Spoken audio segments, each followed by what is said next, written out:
welcome to Living Life with James, the podcast where real stories and real conversations help us to make sense of life. From personal journeys to expert advice, each episode gives you something useful, whether it's a new way to think about things, a helpful tip, or just a reminder that you're not in this alone. Let's keep growing, keep connecting, and keep living life together.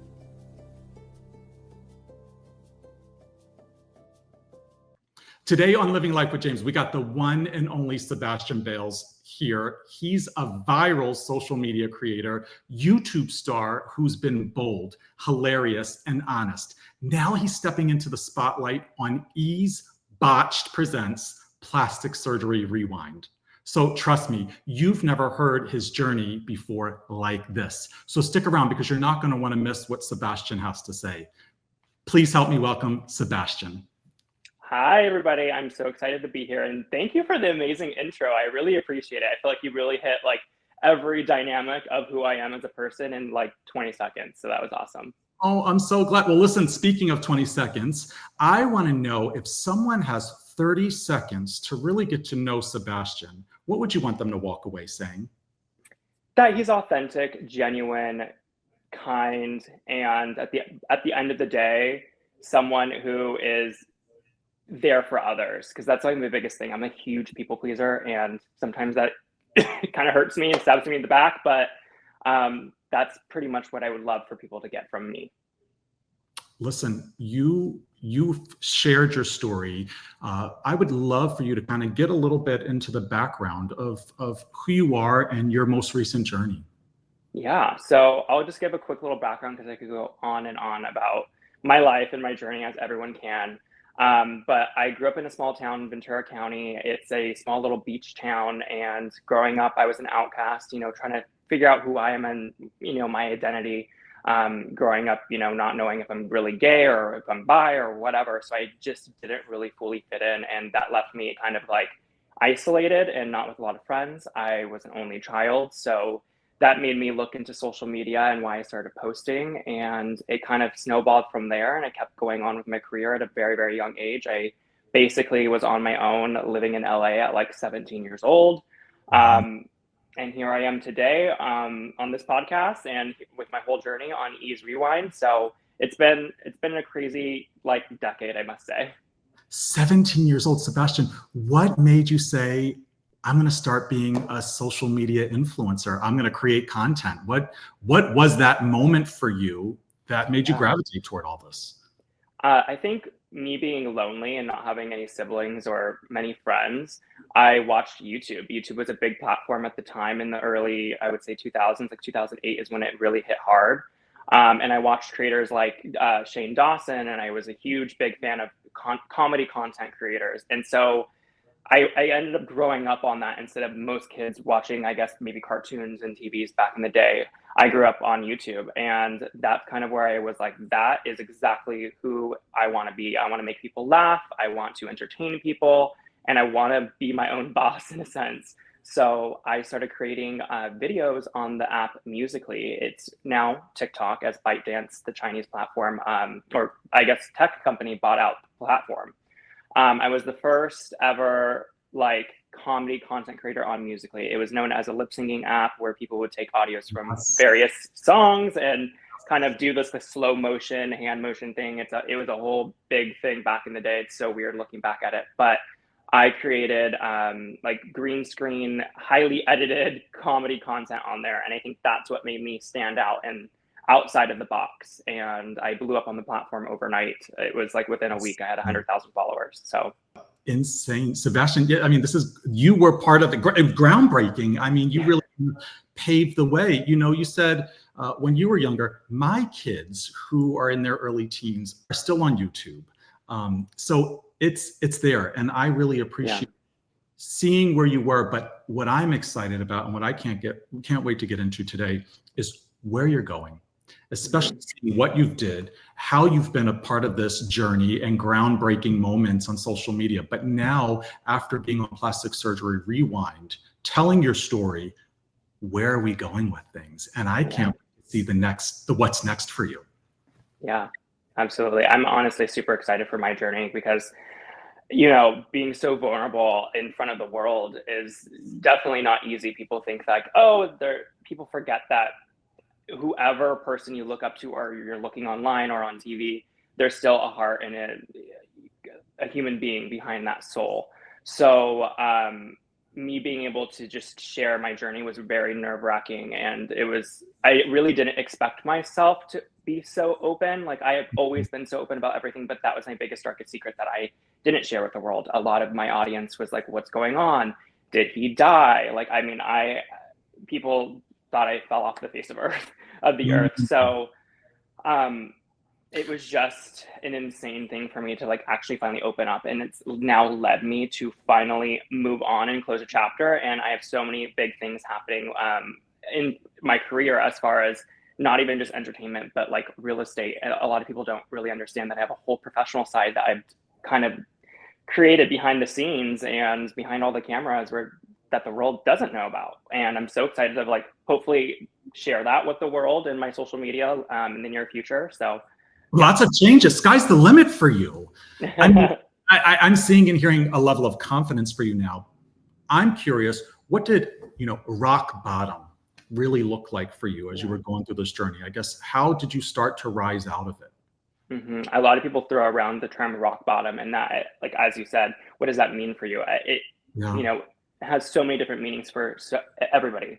And for myself, rock bottom looked like isolation, depression, coping with food and alcohol, and just harming my body in every way possible that just didn't lead to a positive day. Like, I woke up and I was just terrified to even get out of bed because I didn't want to face the reality of my life, and I was just really unhappy. And people think like, how can you be unhappy when you have the house, you have the dogs, the boyfriend, the family, whatever it is, and you're just unhappy? And so it really teaches you that, materialism and all these other things that are outside of like your true soul, and I don't even know how to put it into words, but like, it's so irrelevant to you trying to work on yourself and being happy. And so for me, I was in a really dark place for a long time. I gained a bunch of weight. I stopped posting online. I had no motivation to put myself online. And that was like my biggest drivers in life. I loved entertaining people. That's why I started doing what I was doing. And so for my number one passion to then become my biggest avoidance that's how I knew I hit rock bottom. And it was like that for a couple of years. So it was really, really hard. I just want to pause and take a moment and say thank you, because the reality is so many people can relate to your story, not just from the angle of mental health, but the angle of social media and getting caught up in this world. And as you said, the dogs, the house, you have it all. You're so funny, the pictures, right? And people need to take a step back and see there's more to content creation, social media influence, right? And really what's going on in your world, and hearing how you had a moment where you were really struggling. Mm-hmm. Yeah. And even right now, I've like obviously healed and done so much. I mean, the healing never stops. I feel like you're always working on it, but it still is hard for me to talk about that I went through that. I still get like chills, like being like, I can't even believe I put myself in that situation to be so broken and allow that to happen. Because at the end of the day, something can happen to you, but it's what you do with it is what makes all the difference. Because I'm not saying one trauma is greater than the other and someone deserves to have, it doesn't matter like what has happened, but it's about being able to overcome it and use that as a positive thing in your life, and try to figure out what that is. Because that's where I started healing for myself and being able to like actually move forward. Like, here I am now in a completely, if I looked at myself 2 years ago versus today, I wouldn't even think that would even be possible, because I'm completely different to who I was 2 years ago. So Sebastian, can you take us to that moment 2 years ago? What was that moment that really kind of started this idea of depression and sadness, any levels of anxiety? What was that like? Mm-hmm. Well, 2 years ago was about a full year after my attack, and that's when I like kind of spiraled. It was really interesting that such a traumatic event at first didn't cause much of anything. I think I just blocked it out and was just numb to it. And I kept trying to move forward with being, and not really I guess, grasping the situation and blocking it out. So it was just kind of put it in the back, like a back burner thought.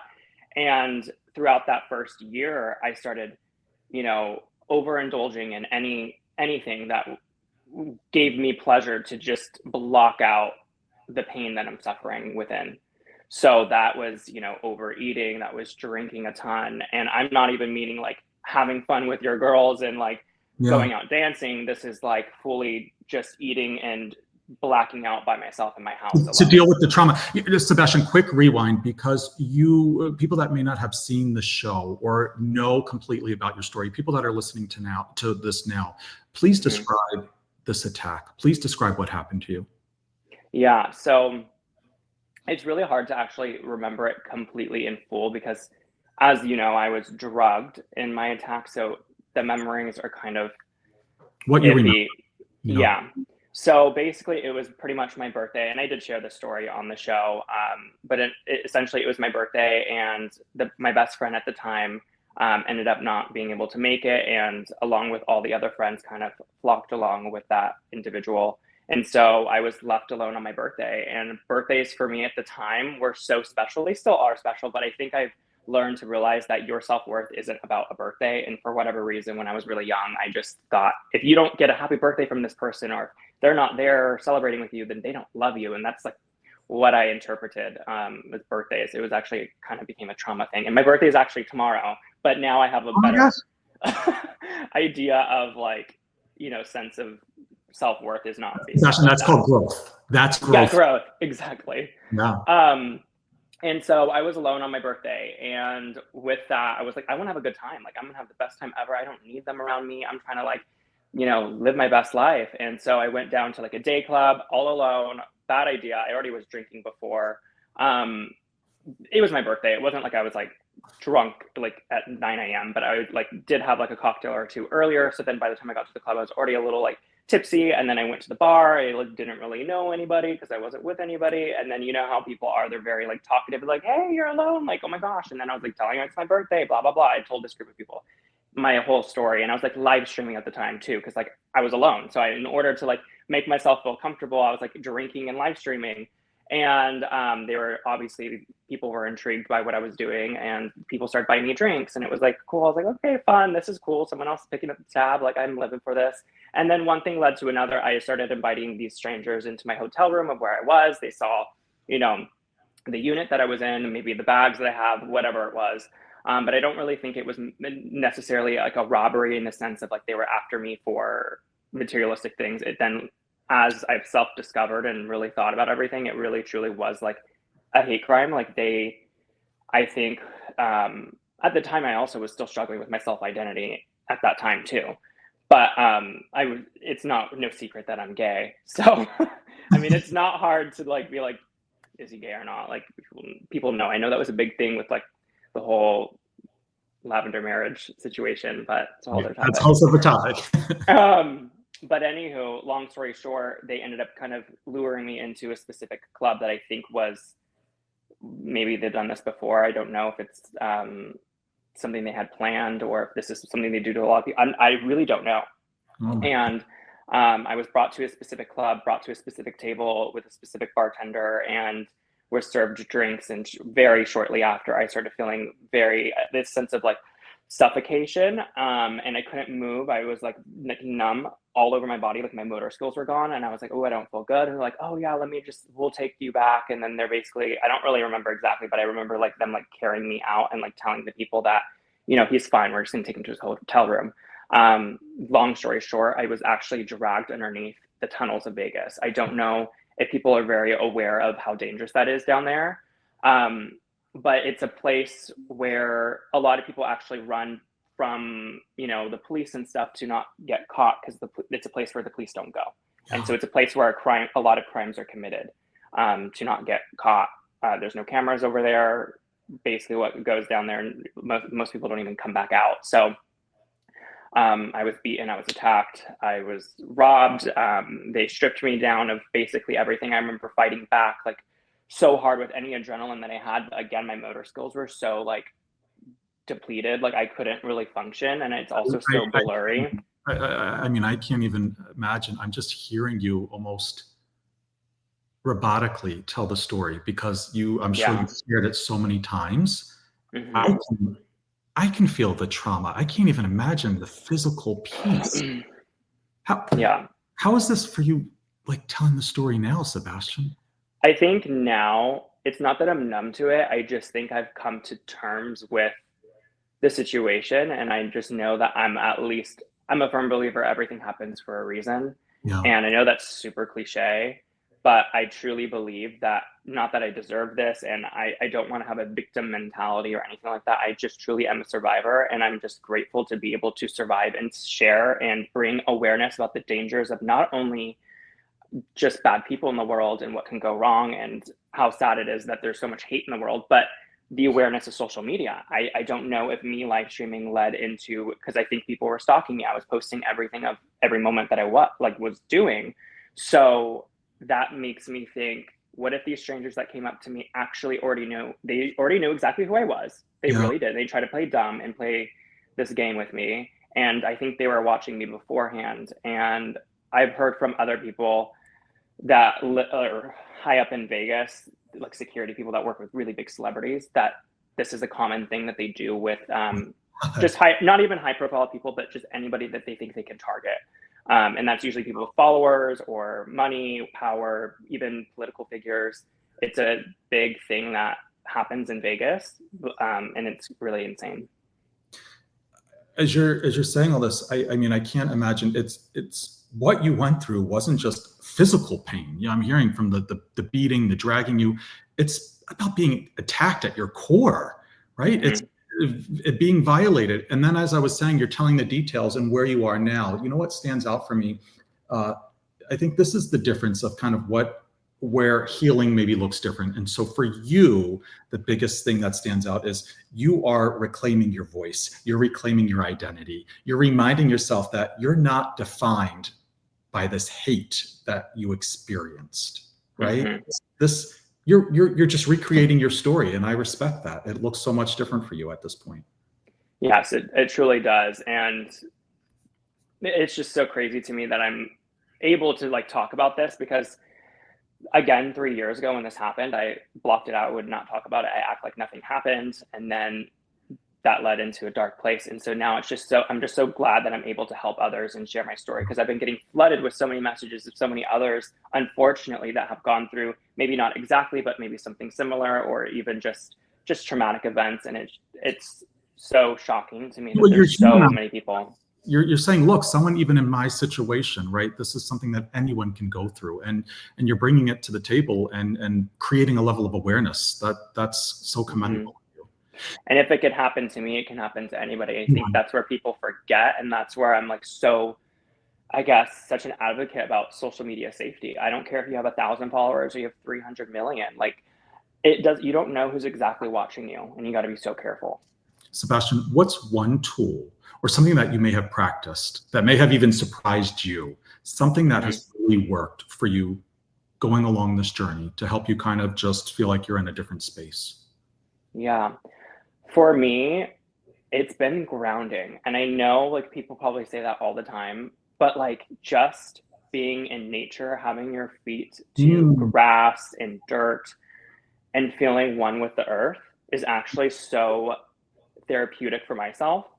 And that paired with like working out in a really tight schedule. And it sounds so weird, but for me, I found so much purpose in my life by being able to have something to look forward to every day. Like I said in the past, I wouldn't want to get up. I didn't want to face the day.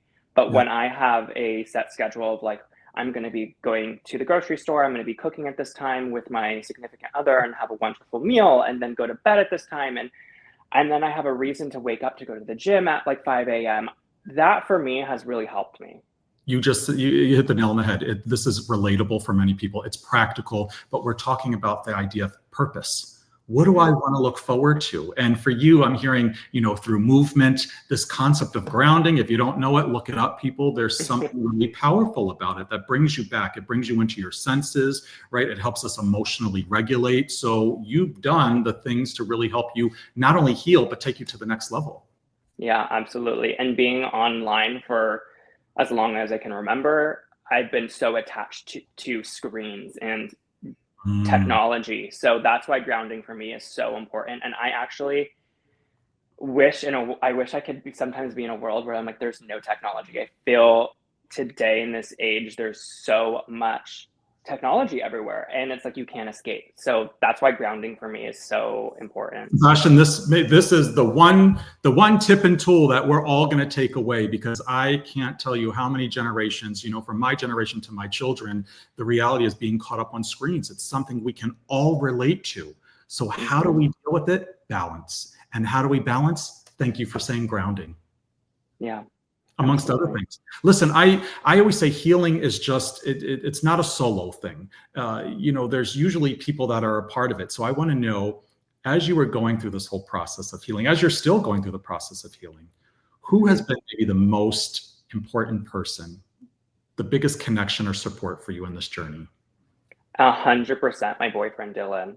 Mm. Um, Him being there through just all my trauma. I actually met him in the middle of my darkest place. So I just have it's hard for me to say because I've had a lot of trust issues with people and people using me. So I was really scared to let somebody in my life when I was also so broken and shattered. I at the time wasn't posting online or really doing anything. So I had to really just put trust into someone that I did not trust for the first time ever. Mm. And last time I did that, I was attacked. So obviously, very, very selective on who I let into my life. So, anyways, I'm grateful that I did let my guard down a little bit and bring him into my life. And he was really there for me for who I am as a person, not for this social media personality or presence that I have or what I have to offer.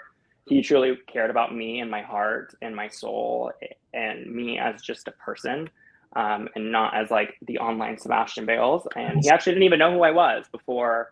So that was great. How long have you guys been together?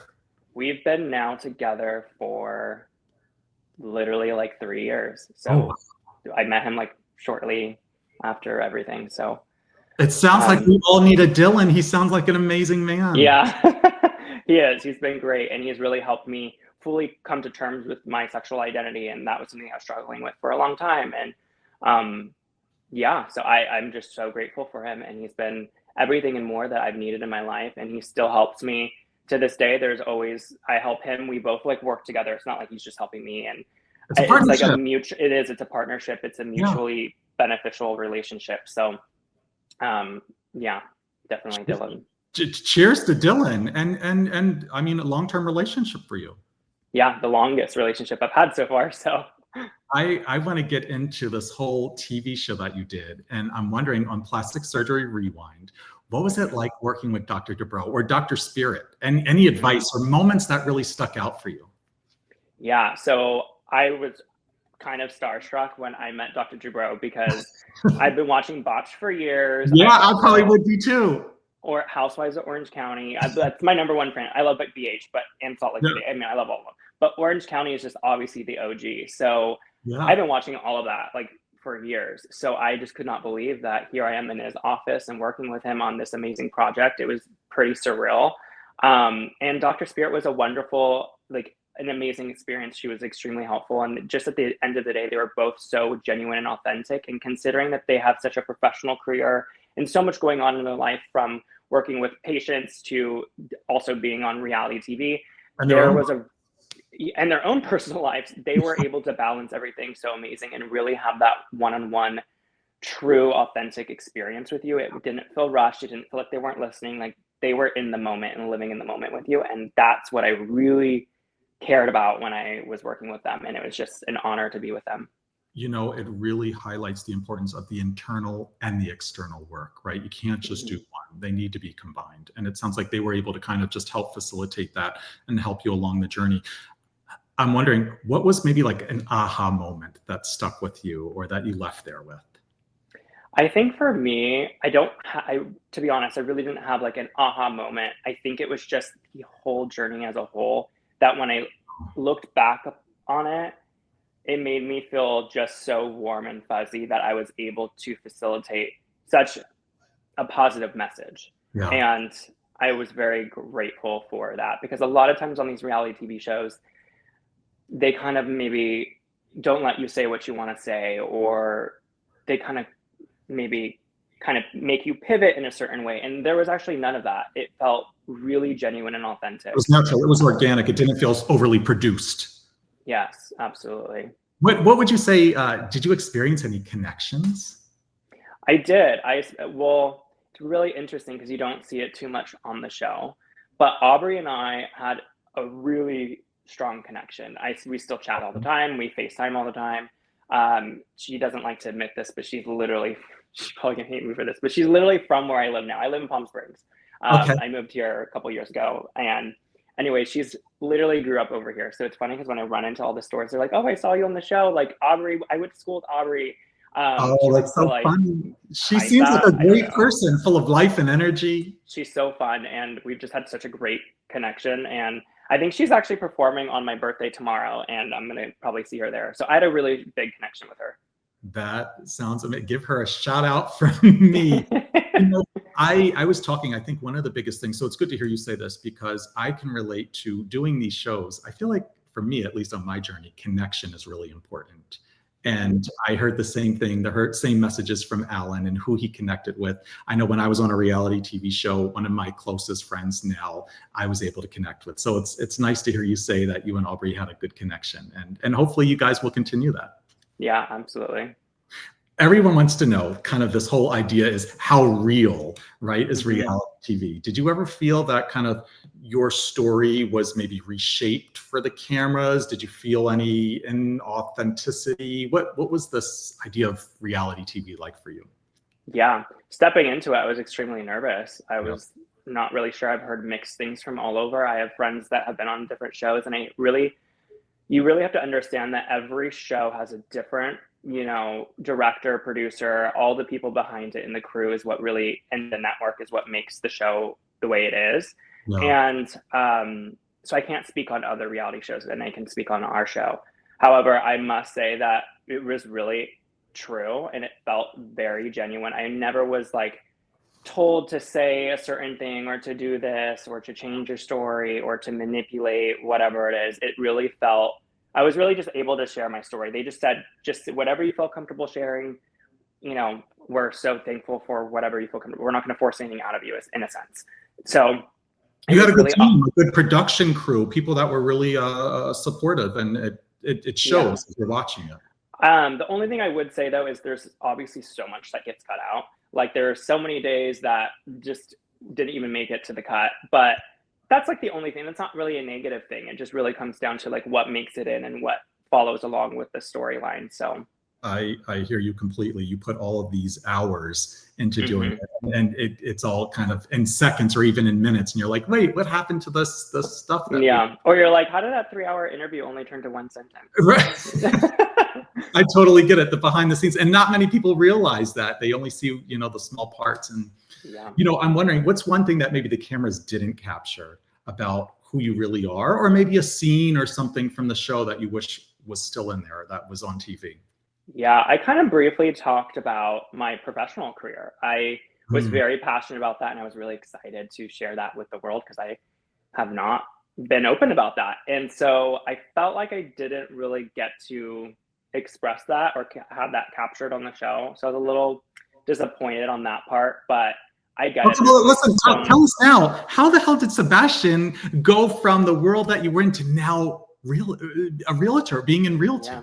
Yeah. So it's funny because they're like, how did he go? Like you said, how does this crazy, cringy orange guy go to being in a professional career? And I still do all the same things, but on behind the scenes is I'm doing real estate, and I do also finance lending. So in real estate investing, in a sense, like I have investment properties and I flip properties, and that's something that people don't really know about me. That's what I've been kind of become my hobby, but also career at the same time. It started off with when I bought my first house at 19 years old. The banks didn't understand my type of income, and they're like, where is this money coming from? Is he a drug dealer? Like, what is he doing? And it was just extremely hard to get approved, not because there wasn't enough funds, but it was like they just couldn't validate the funds. And so that's what first kind of triggered me, where I was like, I want to help my friends buy a home, because it's so important to be able to own your home. and have property and invest with your money like that. And so I really wanted to help my friends in the same industry get a home, but not have to struggle with the hoops that I had to jump through. So I thought maybe if I'm the person approving them, I would understand, and I will work with the bank to make them understand where they're coming from to hopefully get them a quicker and easier, less stressful approval. So I studied extremely hard and got my NMLS license, and it was so hard. It was one of the hardest things I ever did. And then after that, a year later, I was like, wait, I love real estate. I love architecture. I love like property. I love being able to also, I love helping people, I guess. So I didn't want to make it stop there. I ended up getting my real estate license as well. And so now I'm a real estate agent and in the whole real estate world, which is great for me in my own personal life because I'm investing and buying properties and selling properties all the time. I just sold my home.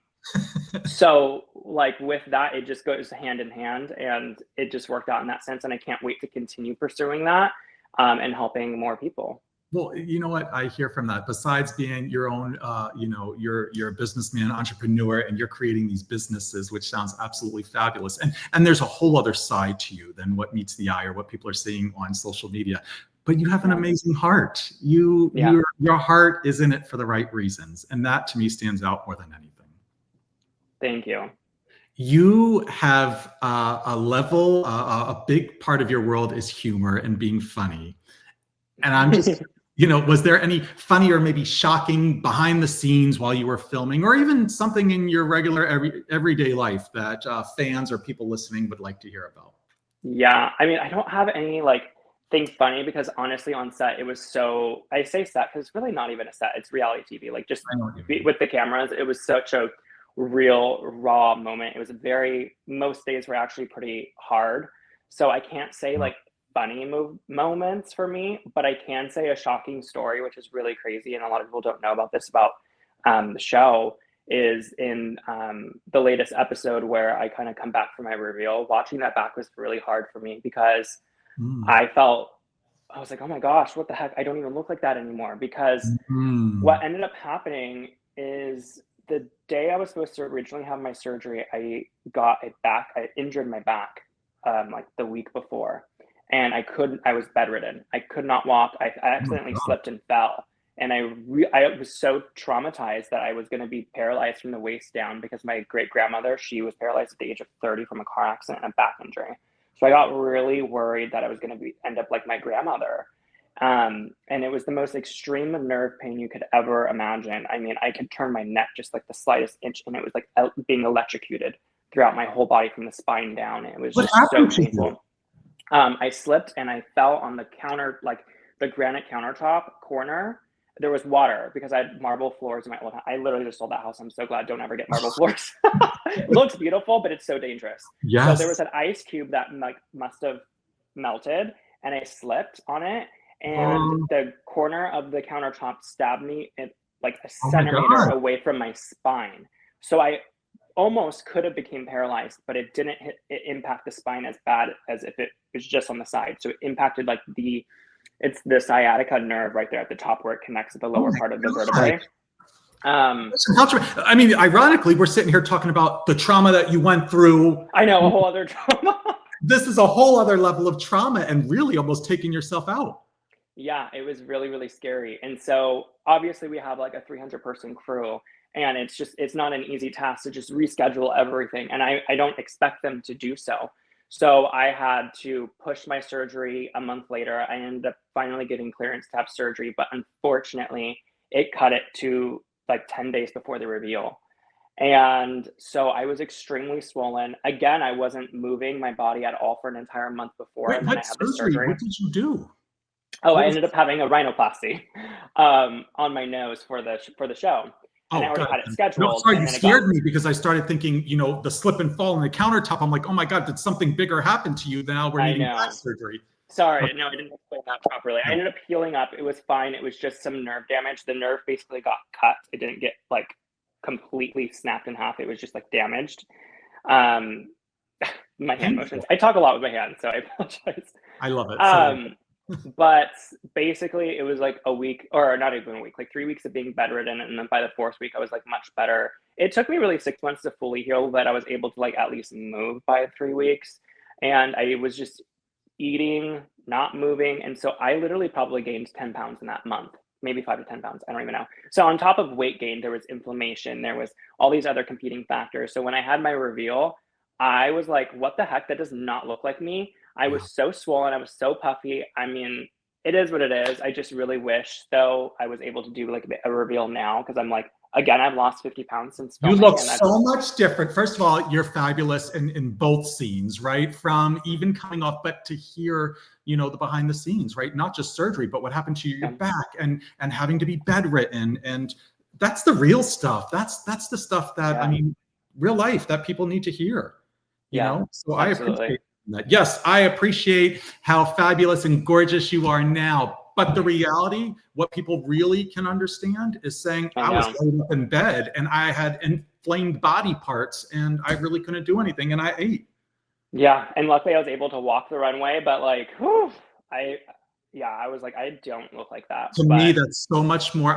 Thank you for sharing, because it's even more meaningful. I want people to go back now and watch it and understand your story and what it took you to get there. Yeah, 100%. Sebastian, if you could look directly into the camera and speak to someone right now that really is kind of struck by trauma, anyone that's kind of stuck in trauma, what would you say to them? You're not alone, first of all. I think for me, that was something that I always felt alone. So you're 100% not alone. And secondly, you are not a victim. You're a survivor. You're strong and you're confident. I want you to know that you are confident and you need to find that confidence. You're stronger. Yes, you're stronger than what you think. Yep. And your mind is very powerful. So you need to start filling it with things that are positive for you, so you can find that healing within. Sebastian, look at you tapping into your life coach therapist. I mean, you said that beautifully. That hits home. Thank you. When the spotlight fades, I have a feeling it will never fade for you. But let's say if the spotlight faded, what would you say? Actually, scratch that. I was going to talk about, spotlight fading. You have so many amazing things in front of you. I can't wait to see what's next for you. I mean, I can't wait either. I'm so excited for the future with so many things going on. But I think even with you tapping into spotlight fading, I think when the day is over and there's nobody around except for your closest people and your animals or yourself alone, for me, having that just peace, knowing that I did whatever it is I did good in that day, I think is so important. And like understanding the accomplishments of your day, even if it was like I got up and I went to the gym, or I went on that walk, or I at least had a healthier meal, thinking about the positives that day and going to bed knowing that you did something positive instead of focusing on the negative. So like that's for me, like at night, super big. Yes, Sebastian, I mean, we're talking about gratitude. We're talking about, listen, I would love to do more, or I would love to see you doing more around mental health, because you've lived it. You're still living it. And many people I've done, from podcasts to Instagram lives, talking about loneliness and depression and mental health. And it's difficult for some people to just get out of bed. It's difficult for some people to hop in the shower. So hearing what you just said and your story, it resonates with people. It hits home with people. It's real talk. It's real talk. Yeah, it is. And I don't know. I feel like there's more people than you think that are struggling with the same things like you said. So it's okay to be open about it. And I think being open about it is what's going to help you. Whatever that is, talking to your therapist, talking to your significant other, you've got to communicate with somebody, though. You can't do it alone. You're normalizing it, and that means the world. So thank you again. Listen, I'm thinking about this healing. It's really about rebuilding safety, right? And that's what you've done. You're kind of rebuilding your world. You're honing in on your voice and what you want that to look like. And I can't help but to think, when your identity is attacked, how healing really means, I'm going to reclaim this with some pride. And it sounds like you're doing that. You've done that and you're doing that. Yeah, no, I agree.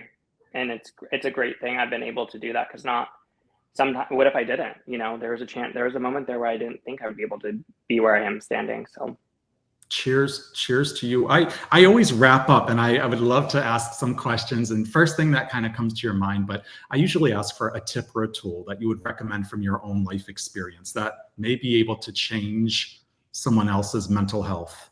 I've already gathered a few from you, but if you can think of any last minute tips, anything that you feel is super important as we take care of our mental health. Okay. Ooh, here's a great one. So oh my gosh, I literally have them right here. That's so funny.